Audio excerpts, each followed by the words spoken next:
أعوذ بالله من الشيطان الرجيم بسم الله الرحمن الرحيم আলহামদুলিল্লাহ সুপ্রিয় ছাত্রছাত্রীবৃন্দ, নিশ্চয়ই তোমরা ভালো আছো। আলহামদুলিল্লাহ আমিও ভালো আছি। পূর্বের ন্যায় আমি মোহাম্মদ রোস্তম আলী, সহকারী শিক্ষক, ইসলাম ও নৈতিক শিক্ষা, মধুগ্রাম মাধ্যমিক বিদ্যালয়, ডুমুরিয়া খুলনা। আমি আজ তোমাদের সামনে উপস্থিত হয়েছি নবম ও দশম শ্রেণীর ইসলাম নৈতিক শিক্ষা সম্পর্কে আদর্শ জীবন চরিত্রের খোলাফায়ে রাশেদার জীবন আদর্শ নিয়ে আলোচনা করব। আলোচনায় হযরত আবু বকর রাদিয়াল্লাহু তাআলা আনহু ও আল কোরআন সংরক্ষণ এ বিষয়ে আমি তোমাদের সামনে কিছু কথা উপস্থাপন করব। আমি আশা করব তোমরা মনোযোগ সহকারে শ্রবণ করবে এবং বাড়িতে পাঠ্য বই অনুযায়ী পড়াশোনা করে তোমরা প্রস্তুতি নিবে পরীক্ষার জন্য, এবং এর দ্বারাই তোমাদের জীবনের লক্ষ্য যাতে সাধিত হয় সে বিষয়ে তোমরা অবগত হতে পারবে। সুপ্রিয় ছাত্রছাত্রীবৃন্দ, অভিভাবকবৃন্দ, নিশ্চয়ই আপনারা অবগত আছেন অনলাইন ক্লাস চলছে। আল্লাহ পাক আমাদেরকে যে মহামারীর ভিতরে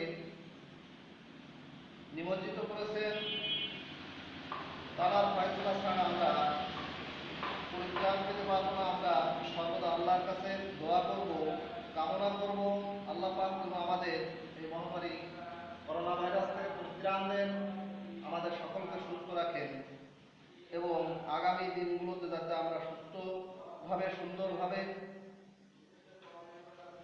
চলতে পারি, আমাদের ভবিষ্যৎ, আমাদের ছেলেমেয়েদের ভবিষ্যৎ উজ্জ্বল হয়, আল্লাহ পাক যেন সে ব্যবস্থা করেন।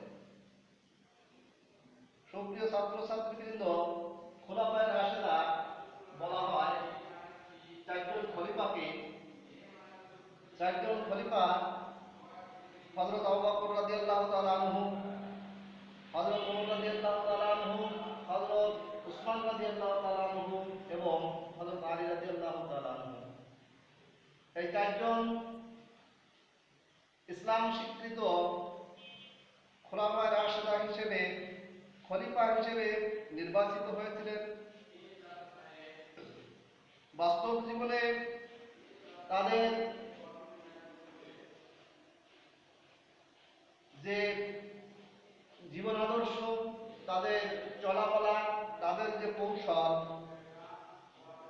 যেভাবে তারা আমাদেরকে দিক নির্দেশনা দিয়েছেন সেটা আমাদেরকে অনুসরণ করতে হবে, অনুকরণ করতে হবে এবং আমাদের জীবনকে যাতে আমরা সাফল্যমণ্ডিত করতে পারি সেদিক আমাদেরকে নজর রাখতে হবে। একজন খলিফার সর্বপ্রথম খলিফা হিসেবে হযরত আবু বকর রাদিয়াল্লাহু তাআলা আনহু 573 খ্রিস্টাব্দে মক্কার বিখ্যাত কুরাইশ বংশে তাইম গোত্রে জন্মগ্রহণ করেন। আবু বকর রাদিয়াল্লাহু তাআলা আনহু তিনি সবথেকে হুজুর আকরাম সাল্লাল্লাহু আলাইহি সাল্লামের নিকটতম ব্যক্তি ছিলেন। হযরত মুহাম্মদ সাল্লাল্লাহু আলাইহি সাল্লামের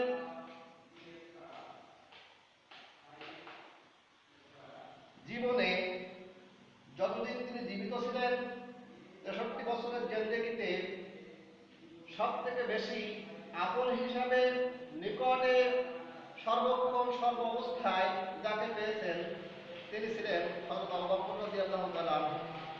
আমরা ইতিপূর্বেও এনার সম্পর্কে বিভিন্ন আলোচনা আমরা করেছি, শুনেছি। তাই সুপ্রিয় ছাত্রছাত্রীবৃন্দ,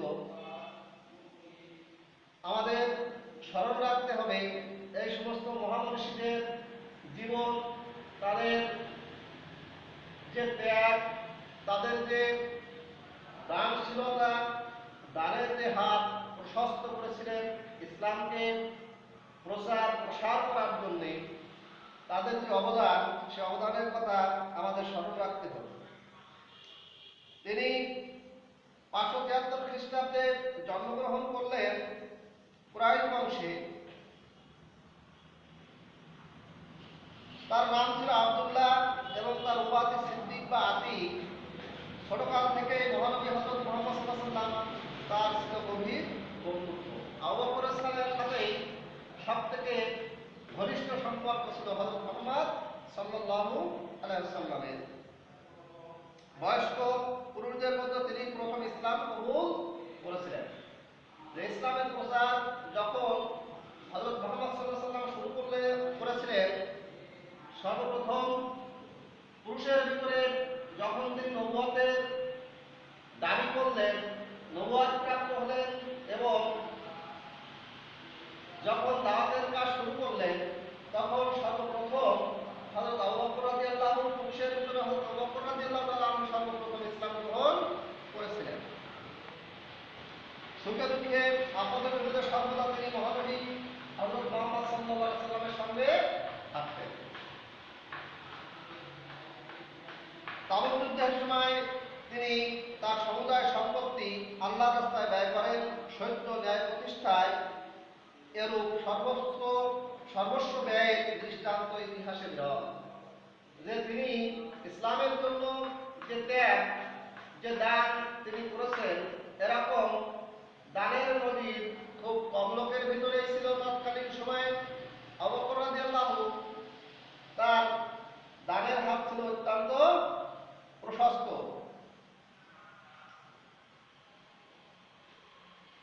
যখন হযরত মুহাম্মদ সাল্লাল্লাহু আলাইহি ওয়াসাল্লাম হিজরত করেছিলেন, তখনও আবু বকর রাদিয়াল্লাহু তাআলা আনহু তার সঙ্গে ছিলেন।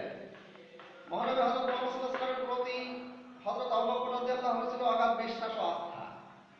তিনি রাসূল পাক সাল্লাল্লাহু আলাইহি ওয়াসাল্লামের মুখে মিরাজের ঘটনা শোনা মাত্র নিঃসন্দেহে তা বিশ্বাস করেছিলেন। যখন তিনি মেরাজে গিয়েছিলেন, আল্লাহর সঙ্গে সাক্ষাৎ করলেন এবং সাক্ষাৎ করে যখন তিনি পৃথিবীতে আসলেন এবং মেরাজের ঘটনা যখন তিনি মসজিদে নববীতে বসে বলতেছিলেন, তখন সর্বপ্রথম তিনি মেরাজের যে ঘটনা, সেই ঘটনা তিনি অকপটে তিনি বিশ্বাস করেছিলেন। তাই তাকে সিদ্দিক উপাধি দেওয়া হয়েছিল, যে মহাসত্যবাদী। যে সিদ্দিক উপাধি দিয়েছিল মেরাজের ঘটনা, যখন তিনি কোনো কিছু প্রশ্ন ছাড়াই, যে মেরাজের থেকে হুজুর পাক সাল্লাল্লাহু আলাইহি ওয়াসাল্লাম যখন পৃথিবীতে আসলেন এবং মেরাজের কাহিনী বললেন, কোনো প্রশ্ন ছাড়াই হযরত আবু বকর রাদিয়াল্লাহু তাআলা আনহু সেটা বিশ্বাস করেছিলেন। তাই তার উপাধি দেওয়া হয়েছিল সিদ্দিক। মহানবী হযরত মুহাম্মদ সাল্লাল্লাহু আলাইহি ওয়াসাল্লামের ইন্তেকালের পর খলিফা নির্বাচন, রাসূল পাক সাল্লাল্লাহু আলাইহি ওয়াসাল্লামের ওফাতের পর দাফন ও রাসূলের উত্তরাধিকারী বিষয়ে তার থেকে বর্ণিত হাদিস দ্বারা সমাধান হয়। যে হযরত মুহাম্মদ সাল্লাল্লাহু আলাইহি ওয়াসাল্লাম যখন ইন্তেকাল করলেন, তার যখন দাফন কাফন হবে, রাসূলের যে উত্তরাধিকারী ছিল, সে উত্তরাধিকারীর বিষয়ে তার থেকে বর্ণিত হাদিস দ্বারাই তার দাফন করা কাজ এবং খলিফা নির্বাচনের বিষয়ে যে সমস্ত দিক নির্দেশনা তিনি দিয়ে গিয়েছিলেন, সেটাই বাস্তবায়ন হয়েছিল। ফলে মুসলমানগণ এক অবসম্ভাবী বিশৃঙ্খলা থেকে রক্ষা পেল। খলিফা নির্বাচিত হয়ে তিনি জনতার উদ্দেশ্যে বললেন, যতদিন আমি আল্লাহ ও তার রাসূল সাল্লাল্লাহু আলাইহি ওয়াসাল্লামের অনুসরণ করি, ততদিন তোমরা আমার অনুসরণ করবে। যখন তিনি দায়িত্বপ্রাপ্ত হলেন, খলিফা নির্বাচিত হওয়ার পরে সাধারণ সাহাবীদের ভিতরে তিনি ঘোষণা করলেন যে আমি যতদিন পর্যন্ত আল্লাহ পাক এবং আল্লাহ রাসূলের আনুগত্য করি এবং তাদের অনুসরণ করে চলি, তোমরাও সেটা অনুসরণ করে চলবে এবং সর্বাবস্থায় আমাকে সাহায্য করবে।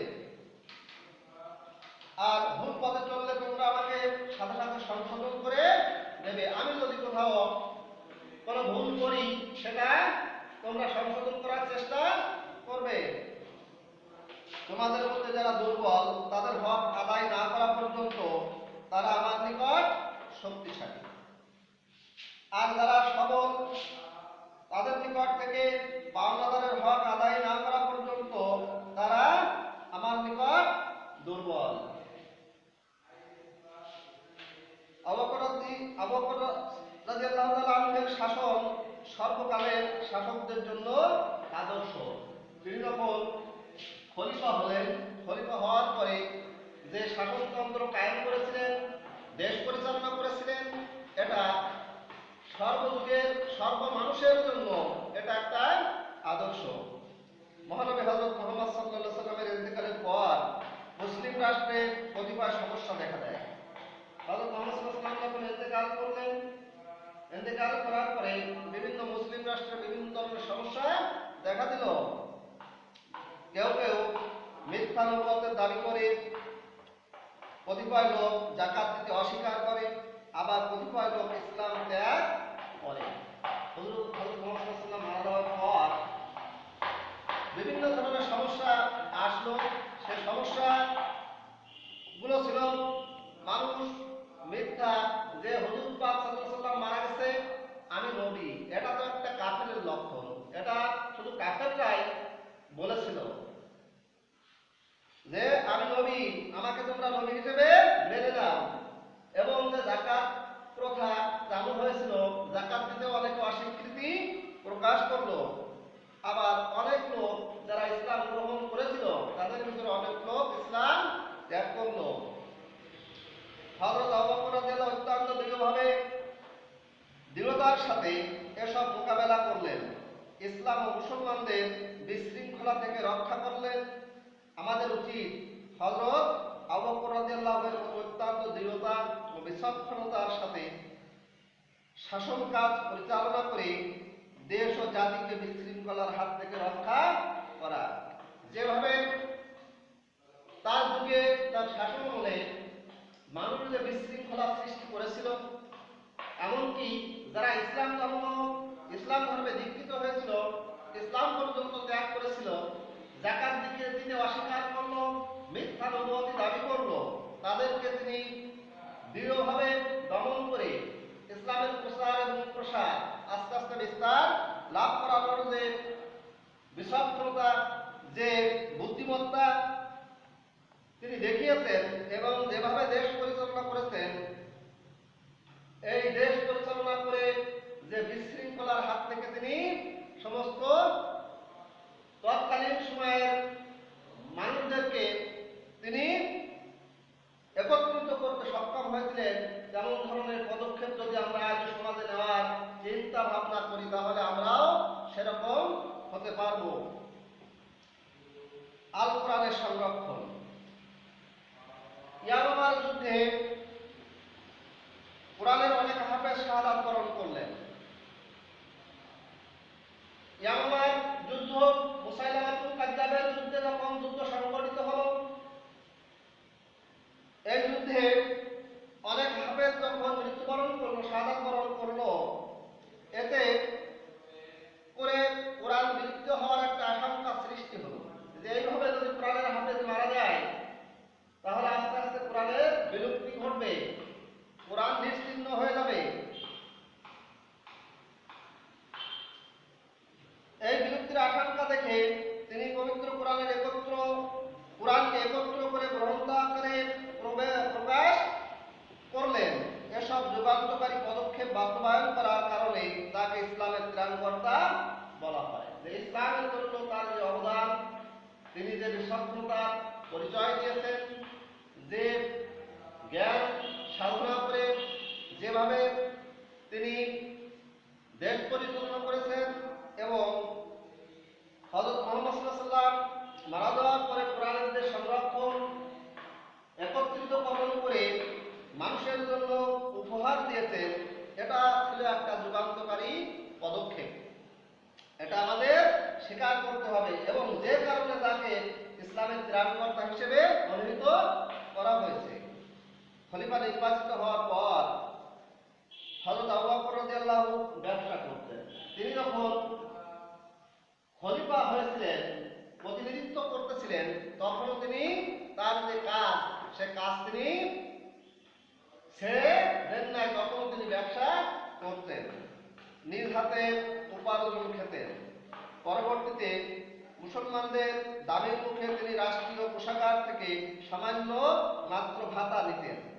যে মানুষ, যে সমস্ত মুসলমানেরা ছিল, মুসলমানের দাবির পরিপ্রেক্ষিতে তিনি রাজ কোষাগার থেকে সামান্যতম কিছু ভাতা নিতেন মানুষের, মুসলমানদের এটা দাবির পরে। এর আগে তিনি কি করতেন? তিনি শাসক হওয়া সত্ত্বেও তিনি কখনো এই কোষাগারের কোনো পয়সা তিনি গ্রহণ করতেন না। তিনি ব্যবসা করে জীবন জীবিকা নির্বাহ করতেন। আজ আমাদের সমাজে যদি এইরকম নেতা নেত্রী আমাদের ভিতরেও থাকতো, তাহলে দেখা যাচ্ছে আমাদের ভিতরে এরকম একটা পরিবেশ সৃষ্টি হতো। মুসলিম জাহানের খলিফা হয়েও হযরত আবু বকর রাদিয়াল্লাহু তাআলা আনহু রাষ্ট্রীয় সম্পদ ব্যয় করার ক্ষেত্রে যে সমস্ত সতর্কতা অবলম্বন করেছেন, তা সকল রাজা বাদশাহ ও রাষ্ট্রপ্রধানের জন্য অনুসরণীয় আদর্শ। তিনি রাষ্ট্রীয় ক্ষমতা পাওয়ার পরেও যেভাবে তিনি দিন যাপন করেছেন, চলাফেরা করেছেন, রাষ্ট্রীয় কোষাগার থেকে তিনি কোনো পয়সা তসরুপ না করে তিনি ব্যবসা করে কষ্ট করে জীবিকা অর্জন করে নিজ হাতে কামাই করে যেভাবে খেতেন, আজও যদি আমাদের শাসক গোষ্ঠীরা, রাজা বাদশাহরা যদি তাকে অনুসরণ করে এবং অনুসরণ করে যদি তারা সেভাবে চলে, তাহলে আমাদের দেশও আজ সেই সুন্দর একটা পরিবেশ সৃষ্টি হবে। যে কারণে হযরত আবু বকর রাদিয়াল্লাহু তাআলা আনহুর জীবন আদর্শ, এটা আমাদের রাজা বাদশাহদের জন্য একটা আদর্শ, অনুসরণীয় আদর্শ হিসেবে আমরা ধরে নিতে পারি। অতএব শিক্ষার্থী বন্ধুরা, তোমরা খোলাফায়ে রাশিদান যে চারজন খলিফার ভিতরে সর্বপ্রথম খলিফা হযরত আবু বকর রাদিয়াল্লাহু তাআলা আনহুর জীবন কাহিনী এবং তার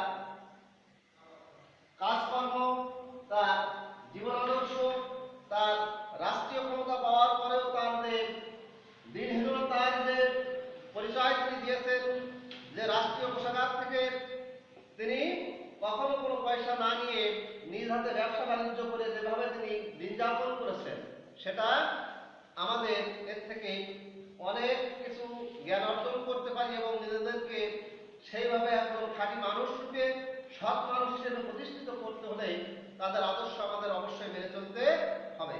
অতএব তোমরা খোলাফায়ে রাশিদান হযরত আবু বকর রাদিয়াল্লাহু তাআলা আনহুর এই বিষয়টা তোমরা সুন্দর করে বাড়িতে অধ্যয়ন করবে এবং সেইভাবে নিজেকে তৈরি করবে, অনুসরণ করে চলবে।